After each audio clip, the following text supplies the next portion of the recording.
I want to shout out the content creator Bearing, because without him, I'd have no clue exactly how bonkers it's gotten over in Australia and some of the conversations that they're having around quote unquote gender and patriarchies and matriarchies and all these other things. So, there is a morning show taking place right now that we're about to look into and see where they're at with the discussion, because as far as I'm concerned, this is a crystal ball for what many in America would like to see happen when it comes to the quote unquote gender debate, when in reality we shouldn't be paying gender any type of attention because it's bullshit pseudoscience. So let's get into this.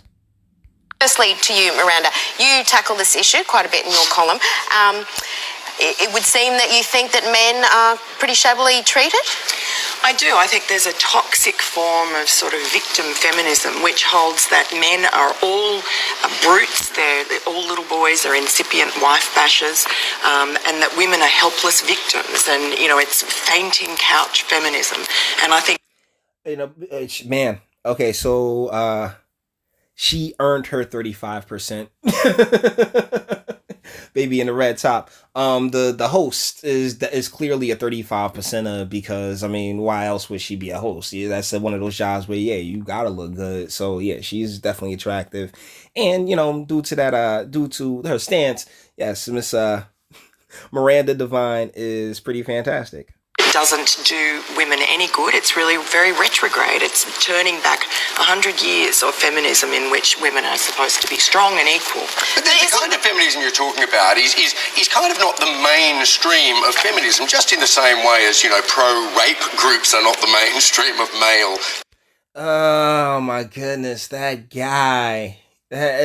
So this guy, and I've seen him in other videos and other bits, he just drips estrogen. This guy, he's an apologist. He hates that he has a penis, and he'd lob it off. He sees none of the virtue in masculinity, and that's how he got his job. So I'm pretty sure they both had to suck a dick in order to get their jobs, as far as the host is concerned. But either ways, it is what it is. And yeah, so let's continue. And yes, it is. It is the loudest form. It is the most prominent form. And you only have to look at the domestic violence, anti-domestic violence campaigns that are being run, in which every male is a perpetrator, every woman is a helpless victim. Well, they're not saying that. And honestly, I've seen those Australian ads, and they're really bad, super cringy, man. There's like, oh my goodness, hey guys, don't speak to your lady that way, and all these other things. Is like, nigga, mind your business, what takes place? Like, you want to give them that Ike Turner meme, like, yo, excuse me, like, bruh, like, this is just not your space, not your place. And the stats, when it comes to any stats, right? One of the first things you learn when you take a statistical course is that it's all about the pool, about the pool of people that you're drawing those numbers from, right?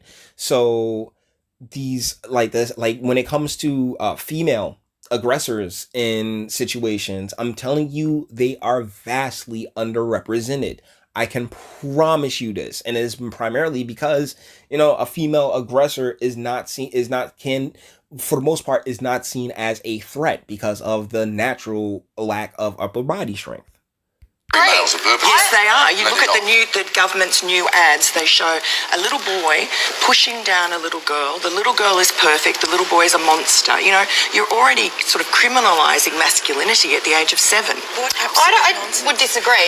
And not just 7. And this has been going on for like 30, 40 years. When you look at how we've maneuvered our educational system, it's all based around females and learning from the female type brain as opposed to the male type brain. And there's no that's not a diss or anything else like that, but boys learn differently than girls do, and that's why you'll sit there and see a lot of boys have academic problems, and it's because they're not being catered to. Because I identify myself as a feminist. A lot of my friends do. I certainly don't think all men are rapists. I just believe that we should be paid equally, and I believe it's been debunked. Like we just make different life choices. You can't sit there and put everybody in the same damn group. This is the problem with group politics, the identity politics. When you sit there and slap everybody in a group and say, well, thusly we all feel each other's pain, it's like, no, not really.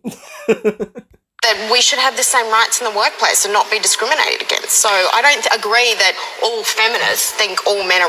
Why do you think HR departments exist? That's the thing. You're like, oh, we want all these different rights. You're the whole reason the HR department exists. That's it. If trust me, if it was just men in these work sites and my bro, let's do this, let's work it on out, there wouldn't be no damn HR department, because men, like, at least back in the day, right? All like a lot of the structures that we use now are based on models from, like, the 30s and 40s, when fellas could, like, we were more on the honor system as opposed to the dignity system that we have now.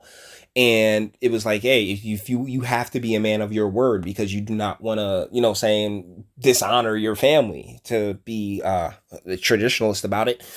And we've stepped so far away from that. We are no longer living in the honor world. So, that's due to a lot of a lot of the systems that have been put in place since. And HR departments are right up there with them. So to sit there and say, oh no, I have less rights. No, in a lot of ways you have extra rights. You have more than plenty rights when it comes to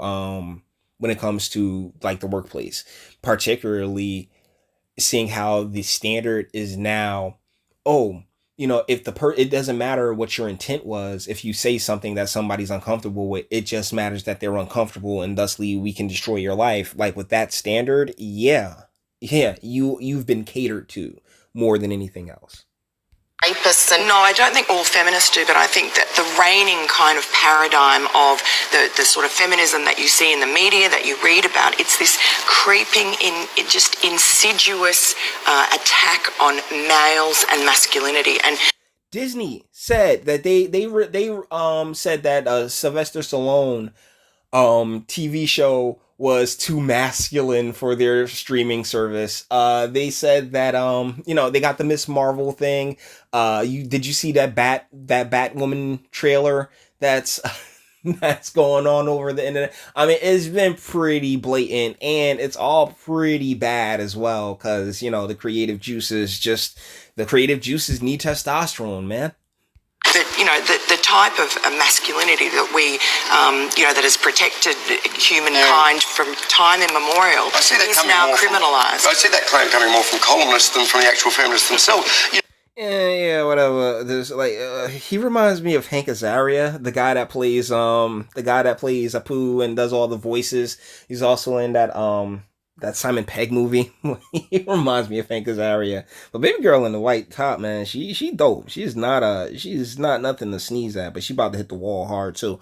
Either ways, what she's speaking of is really the masculinity that's just taken for granted. If you want to take because women like to talk about how they feel so taken for granted and everything else like that, but it's like, would you rather work for your family, or would you rather work for a corporation? I mean, either way, you're gonna be doing work, and the emotional labor and all this other nonsense, man. Miss me with that, because we have stepped away from the time. Like I said, we've stepped away from the honor society where the feminine was exalted for being at home and being, the big ma was one of the biggest titles anyone could have back in the day, and now it's just like, no, it's all about like me, and so much nonsense. There's this claim that men are suddenly second-class citizens, but with the gender pay gap still at 17.5% in favour of men, we just talked about this. Shut the fuck up. Women in relationships still doing twice as much of the unpaid domestic tasks as men. Would you rather work for a corporation or rather work for your family and make sure that your family is okay and that your children come up properly? See, this is the type of douchebaggery that really needs to be snuffed the fuck out, because that's terrible, bruh. Like, oh, the unpaid domestic. Like, yo, no one is appreciated. No one is loved. No one is respected as the role of mother. You know what I'm saying? No one else, for the most part, particularly those who really took care of their families and, just to come back and want to do for. Want to make sure that she's okay. Like, nah, man, miss me with this bullshit. And it's something that has been devalued over the last few generations, particularly here in America, and that needs to stop. Even when both partners are breadwinners, women are still 4 times more likely to experience violence by their partner than men, and more than 10 times more likely to be killed by their partner. It's a bit of a stretch to say that men are second-class citizens, isn't it? Isn't it? Oh my goodness. Oh. All you hear is him queefing. Like, this guy, like, yo, he's on television because he's had a penis inside him at one point or another. I am willing to put money on it, but let's toss the word allegedly out there anyways. Come on, man. Miss me, bro. Miss me. There's no way that you can convince me that we haven't gone out of our way to protect and provide for our women to where we have the welfare states that we do now, that the overburdening welfare states that we do now. It's nonsense. It's absolute nonsense. I mean, what I find particularly interesting about this is, let's be clear, when Miranda is talking about these mainstream feminists, I'm not sure. She's talking about people like me. I'm a columnist for The Guardian. I write about feminists all the time. I'm very involved. And you're like, what, like 5-6 years past the wall? I mean, let's be real. You're just sitting here crying for absolutely no reason. So what we have here is one of the banshees that, honestly, if she had a man in her life, if she had a scent stick in her life to calm her down, she wouldn't be doing none of the nonsense that she's pulling. You know what I'm saying? But she's also, you'll get to learn a little bit more about her. Check this out. In the feminist movement, and I'm an advocate of the full equal rights of women before the law and attention to the tradition. No, you want equal outcomes, darling. You don't want equal rights because they're already there. You want equal outcomes, and that's impossible. Of our society, which has privileged men over women, and what that means. Absolutely, do I not believe that all men are rapists or all men are dangerous? But absolute nonsense. It's a mischaracterization of a movement that's not based on facts so much as it's based on Miranda's paranoia. No, darling, do you see how much she's blinking? That's bullshit. She's trying to go against the what's the name? The narrative that she has mapped out in her head that justifies the push, because this is all about like train cars, like they want to make segregated train cars in Australia, and so this is what it's all about. And in order for her argument to work, that men have to be the most evil thing ever. Sorry, darling, you're not going to get that one over here. Like, there is absolutely nobody who's involved in mainstream feminist activity in this country. People like me and my colleagues like Clem Ford. Clementine Ford, look her up, okay? Look her and her comedy up. My God, please. And I'm laughing because it's so terrible. So please, by all means, I encourage you to go check out Clementine Ford. People like Jane Gilmore, like all of the Jenna Price, all of these women who presumably Miranda is trying to attack here have never once said any of the things that she accuses us of saying. And we have to face a reality. The overwhelming perpetrators of violence against women and other men are men. That's not to say all men do it. Okay, but the deal is that, everything happens to us because we are the ones that take action. We are the ones that, and I'm not to say, hold on, because that kind of came out wrong. Like, we're the ones that take action, like women don't do anything. No. What I'm saying is that, if something awesome, like the thing that you want to be a CEO, right? We need more women CEOs. Well, who thought of chief executive officer? More than likely a dude, So thusly, somebody has to do these things first. And then it's like you come along after things are established and you're like, oh, well, I want in on that. And thusly, it's like, but wait, we were operating this whole entire time before you even got here. You're actually completely unnecessary and when it comes to this task, because ultimately your biological function is to make more people as opposed to, like build the world up. Like I'm sorry, and that's just the reality of the scenario. So like when you sit there and say, "Oh, well, this world was built for men. It was built by men." So yeah, naturally it will be. And when you sit there and you lower the you lower your I guess standards, or you accommodate for those who ultimately weren't suited or meant for said positions, then you're gonna run into a bad time. Like look at the NFL right now. There is to say that there is a definite gender cultural problem here that we as a society have to address, because women are being hurt and women are being killed. Well, women can also walk away. Women, like, I believe in personal responsibility. I believe if, hey, I tell you, like, like the sis I did the video on, recently, where she's like, oh yeah, I love my hood dudes. I love my hood dudes. It's like, well, you've been told, you've been warned. You're gonna make your choice. I'm not gonna cry at your funeral, plain and simple. So like women, you have autonomy. You can go about and do almost whatever you want. It's hard to sit there and it's hard to cry to me about women CEOs when the person who's the CEO of this very platform, YouTube, or I know a dude probably runs Bitchute, but but Susan Wojcicki's a chick. So how can you sit here and tell me how women are being discriminated from these positions and they're so oppressed and everything else like that, when there are women actually in these positions? It's the exact same thing when it comes to black people and people of color. There's been a 900% increase in black elected officials. So it's kind of hard to sit here and tell me how, oh my goodness, this is white supremacy that's really screwing over these communities when they're in black hands. Sorry. I was just going to say, let's bring a man into this. Rory, what are your thoughts? Did you catch that? Because it was like, yeah, she knows he's not a dude. Like, let's bring a man into this. Because she knows she's sitting next to a completely castrated dude, man. That is hilarious, yeah. Do you think that men have become second-class citizens? Oh, look, I don't think we're second-class citizens. We still, enjoy all the great rights that living in a country like Australia gives you. But there's certainly, we're being painted. I think there's a certain line of commentary which won't rest until there's some sort of gender apartheid in this country where. Oh, what garbage! No, that's what absolute. And she couldn't say apparently he was quiet. I don't know. Maybe they cut his mic. But he couldn't speak. No. She needs to jump on in. Like, come on, man. Like, yo, he's sitting there trying to state his claims that it is like. Here's the funny thing about being a man.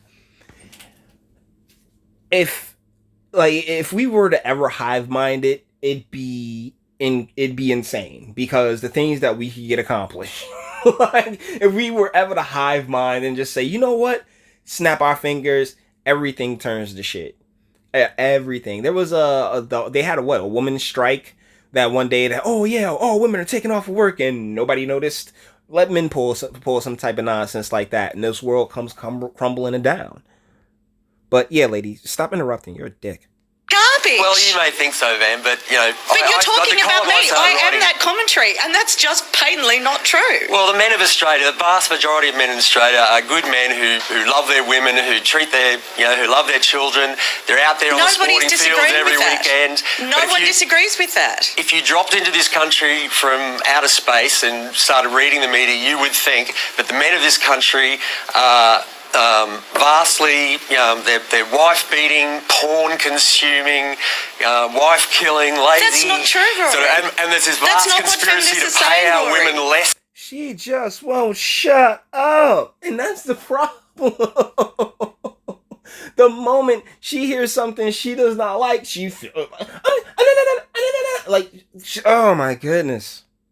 Than men, which is, that pay gap. There is a gender pay gap of 23% of women in the media. You are actually speaking to women right now who exist in a media environment where we are paid 23% less than you. That is just... Well, can I just pick up Rory there? How do we say that the pay gap issue is crap? Is it me, or is it the more that the one in the glasses speaks and talks, the better looking the one in the red becomes? Like, is it just me? I mean, they're the government's own statistics on that, Rory. Yeah, but the pay gap is portrayed as women being paid less. All right, Sorry. Well, let's get back to that in a minute, Women Mark. work fewer hours. Women work fewer hours, something you'll never admit to in presenting that stat. Exactly. By choice. Exactly. So this gentleman, Mark, he brings up one of my favorite parts that women, like one of the main arguing points that I go to a lot is that women don't work the same hours as men. Like, here's the deal. If you both making $15 an hour, right? And the guy works 8 hours and the woman works 6, she's gonna get less money. That's just, and that, how is that not fair? You know, it's perfectly fair. It's part of the reason why I find these conversations so damn unnecessary, because if you're willing to put more than a half an ounce of brain energy into it, this stuff is easily debunkable. And not true. So, but that's even accounting for working in the same professions at the same hours, is it not, man? She real pouty over there, you know. I mean, those eyes is kind of dope too, man. I ain't going to stunt, but she gets work done. You can kind of tell. Yeah, that wall about to come crumbling down on her. Yes, it is true. In fact, the gender pay gap in this country kicks in when people enter the workforce when they're 15. There is an 11% pay gap between female workers and male workers in the 15 to 19 age range. It begins as soon as we start working, which is why, you know, the usual nonsense that the right go on with about, oh, you know, well, women go off to have children and it's all because they take time out to have kids is not true. It is statistically been proven not to be true. And this is like, you know what? Yeah, I'm going to let this rock a little bit longer because I feel like this video is run quite a bit of a course. But I'm going to let this rock a little bit longer. But this is why I just tune her out and not like really pay attention to what she got to say, because it's nonsense. These are statistics from the Australian Bureau of Statistics. It is a matter of government recognition. It's the statistics from the Australian Bureau of Statistics. I did not cover earlier in this video. I may not have, but statistics are very easily manipulatable. You know, you can manipulate statistics and numbers all day. It's so easy. Like, we have just done a survey within the media community that the Media Entertainment and Arts Alliance found that the gender pay gap in the media is 23%. Okay. We represent a gender pay gap all the time. It is true. So just go to like, oh my goodness, Jesus. Honestly, nah, not even if I was drunk. For university graduates, is 2%. The gap for university graduates is 2%.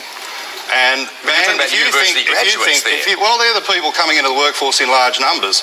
And man, if you think that's the biggest inequality issue in society, you need to get out of inner Melbourne and visit places like Claymore and Aids in southwest Sydney, public housing estates where the inequality gap between them and places like Vaucluse and Kirribilli and the lower North Shore is not 2%, it's 200%. Mark, 200%. So he basically said, man, you need to get out of, Cape May and all these other the real fly places in Jersey, you know what I'm saying, your Mechuchins, get down to your New Brunswicks and your Trentons, and you know, get to the hood, because in the hood, like, yo, the pay gap is like 2,000,000%. Come on, man.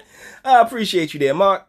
You're spending your life absorbed in the 2% that makes suburbs of Sydney, when if you were truly interested in... So, sorry, Mark, I don't mean to cut you off, bro, but she said that right quick. Oh, I'm from the suburbs of Sydney. This chick is Antifa, okay? She's Antifa with the feminist agenda. That's it. She willing to watch the world burn just on some for her female equality idea that, guess what, sweetheart, you're like past the wall. Like, do you have children? Like, did somebody pump a baby in you? Can you get a baby pumped in you? Can we give you a little life to worry about so you ain't in these streets trying to destroy the rest of the fucking world? Come on, man. Social justice, you'd be addressing the 200% issue, which is about class, which is about addressing both of those things.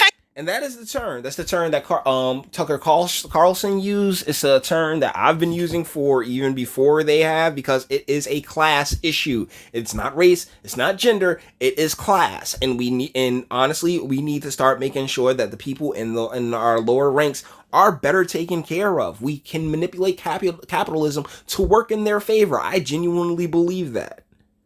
I'd recommend that you read my Guardian article this week, which is about effectively class. a waste of your time in the variations of a market economy. But Mark, you and your nothing statistics, compared to 200%. you're narrowing it to university graduates there in order to get a statistic which is not borne out by the greater society. Yeah, but Okay, yeah, you know what? I think we're good. I really think we're good. I don't think I want to milk this rock any much longer because this guy's punchable face, man. I mean, I'm not saying that I would because I'm sure he's a nice guy. Like, I have absolutely no doubt that if I were to come across this gentleman in the streets, hey man, how's it going? Shook his hand, we had a conversation, he'd be 100% like that. I have absolutely no doubt about it. It's just that he, like, bruh, as far as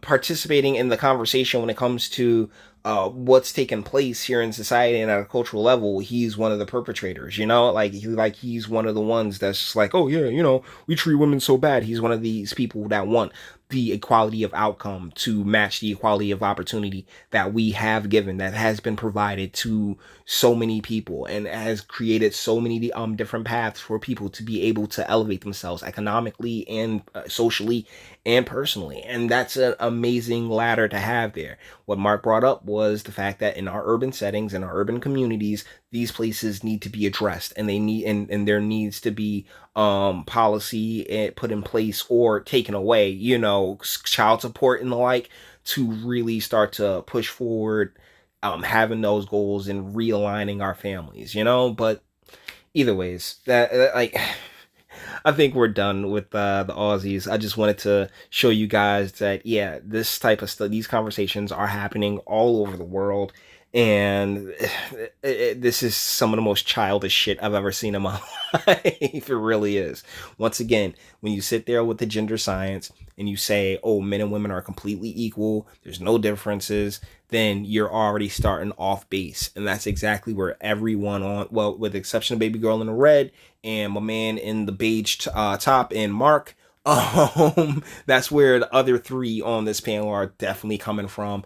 And it's kind of taboo to sit here and to speak reality, to say that no, we're not equals, we'll never be equals, we're complementary pieces. But hey, that's what I'm here to do. All right. So with that being said, we're going to bring this one to an end. All the internet stuff. If you liked it, toss it a like. Dislike, yeah, go ahead, do that too. I ain't scared of you. Sub if you enjoy my fantastic voice and you want to get videos like this every single day. Share because sharing is caring. And YouTube, Bitchute, yeah, we'll see what we'll see. And speak. Let me know what you think in the comments.